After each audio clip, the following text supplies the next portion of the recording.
Al and I were looking for something to do for our retirement, and we wanted to get in a motorhome and go travel the country. Yes. So we said, all right, what business can we run from the motorhome? So we did our research. Self-storage came up. And we got in a car, drove around for 2 years, looked for a piece of property, found a piece of property, hired a consultant from the New Jersey Self-Storage Association who helped us build it. Went through, bought the property, built the building. The approvals from the town. Approvals from the town. We finished it up in 2008 when the economy all tanked, so we had a rough couple of years, but we worked our way through it, and we worked every Saturday and Sunday and worked our normal jobs and got through. We wanted a business where it didn't require a lot of employees, something that we can manage while we travel.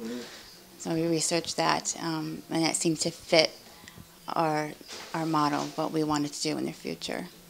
Now, you've grown the business, which is always good. Yes. Like you said, the economy had some tough years, 2008. And, Yes. you know, and it's still up and down, especially in New Jersey. But you've managed to grow your business. Yes. Yes. With the wine storage.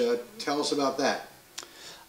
We kind of had that idea when we first built the first building here that we were going to put wine storage in here, but we rented it up pretty quick. So last year we ended up finishing up our third building, and we put wine storage in that. Obviously this area has a lot of wineries in it. We have the third largest wine cellar in the country at Crystal Springs. And people have come to us and said, you know, I want to store wine. I live in a townhouse and I've lost wine and I have no place to put it.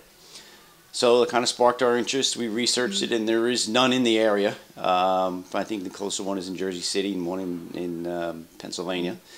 So it's doing well. We just recently, we let it run for a year to make sure everything works. We have a backup generator for it, so we know the temperature at all times will maintain. And it's humidity control, not just temperature control. And talk about the app where we can see from our phone the temperature and the humidity at any given time.